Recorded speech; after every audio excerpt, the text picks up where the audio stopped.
Assalamualaikum warahmatullahi wabarakatuh.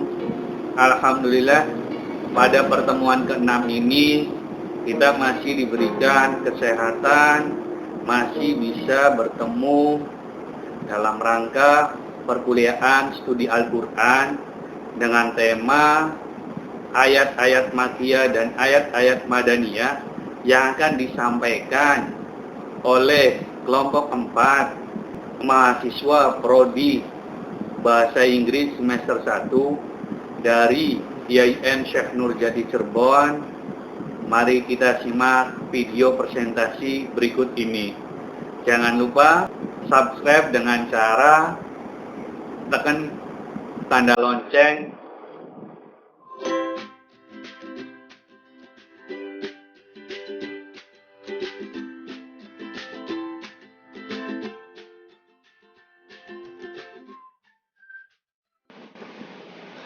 Pengertian kiroat.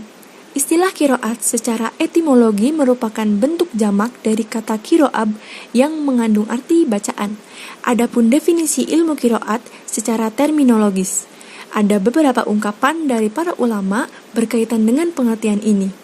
Yang pertama, Ibnu Al-Jazr misalnya mengatakan bahwa kiroat adalah ilmu tentang cara membaca lafaz-lafaz Al-Quran serta perbedaan cara membacanya menurut versi orang yang menakwalkannya. Yang kedua, Imam Al-Jarkashi mengemukakan kiroat adalah perbedaan lafaz-lafaz Al-Quran baik menyangkut huruf-hurufnya maupun cara pengucapan huruf-huruf tersebut seperti takhfif, tasydid, dan lain-lain. Yang ketiga, Damyati sebagaimana dikutip oleh Dr. Abdul Hadi Al-Fadli mengemukakan kiroat adalah suatu ilmu untuk mengetahui cara pengucapan lafal-lafal Al-Quran baik yang disepakati maupun yang diperdebatkan oleh para ahli kiroat seperti hazf, itu membuang huruf, taskin, memberi tanda sukun, fasl, memisahkan huruf, wasl, menyambungkan huruf, ibdal, menggantikan huruf atau lafaz tertentu, dan lain-lain yang diperoleh melalui pendengaran. Sejarah perkembangan ilmu kiroat. Mula-mula, orang yang pertama menulis tentang ilmu kiroat tersebut adalah Abu Ubaid Al-Qasim Ibnu Salam. Beliau telah mengumpulkan para imam kiroat dengan bacaannya masing-masing. Para tokoh lain yang turut mempelopori lahirnya ilmu kiroat adalah Abu Hatim Al-Sijistani, Abu Ja'far Al-Tabari Ismail Al-Qadi. Perlu diketahui bahwa Al-Quran yang tercetak belum dapat dijadikan pegangan dalam masalah kiroat. Suatu kenyataan bahwa banyak mushaf yang dicetak di belahan dunia Islam sebelah timur berbeda dengan yang dicetak di Afrika. Bahkan, mushaf-mushaf yang ditulis atas perintah Khalifah Utsman itu tidak bertitik dan tidak berbaris. Sedangkan Al-Quran itu sendiri diturunkan dalam 7 bacaan atau 7 cara membaca yang relevan dengan dialek dari suku-suku bangsa Arab yang pada waktu turunnya Al-Quran. Semua bacaan itu diterima dari Nabi dan taufiki atau tergantung dari pendengaran yang berasal dari Nabi. Adapun perhatian sahabat pada masa hidup Nabi ialah memperoleh ayat-ayat Al-Quran dengan cara mendengarkan, membaca, dan menghafalkannya dari mulut ke mulut.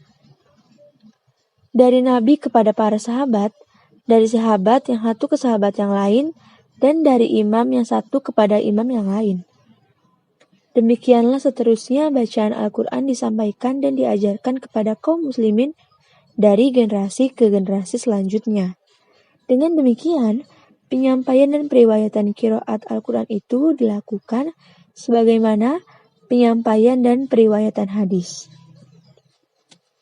Saya akan membahas tentang pembelajaran membaca Al-Quran. Apa tujuan pembelajaran membaca Al-Quran? Tujuannya adalah agar kita tidak salah ketika membaca Al-Quran dan mampu untuk membaca dengan fasih. Menurut An-Nahlawi, bahwa tujuan pembelajaran Al-Quran itu adalah agar kita mampu membaca dengan baik dan benar, sesuai dengan kaidah ilmu tajwid, memahami dengan baik dan menerapkannya dengan baik pula. Ada beberapa tahapan pembelajaran membaca Al-Quran. Yang pertama, membaca Al-Quran dengan tartil atau secara perlahan dengan makhraj dan tajwid yang benar dan jelas. Membaca Al-Quran dengan tartil hukumnya disunahkan, sebagaimana telah disebutkan oleh Imam Al-Ghazali dalam kitab Ihya Ulumuddin. Ketahuilah bahwa tartil disunahkan tidak semata-mata bagi pemahaman artinya, karena bagi orang-orang awam tidak mengerti akan arti Al-Quran juga disunahkan tartil dan pelan-pelan dalam membacanya, karena yang demikian itu lebih mendekatkan pada memuliakannya dan cepat. Yang kedua, mempelajari ilmu tajwid. Mempelajari ilmu tajwid ini hukumnya fardu kifayah, dan sedangkan hukum membaca Al-Quran dengan ilmu tajwid adalah fardu ain. Ilmu tajwid ini merupakan suatu ilmu tentang bagaimana cara membaca Al-Quran dengan baik dan tertib, sesuai makhrajnya, panjang pendeknya, tebal tipisnya, berdengung atau tidaknya, irama dan nadanya, serta titik komanya, yang telah diajarkan Nabi Muhammad SAW kepada para sahabatnya dan menyebar luas dari masa ke masa.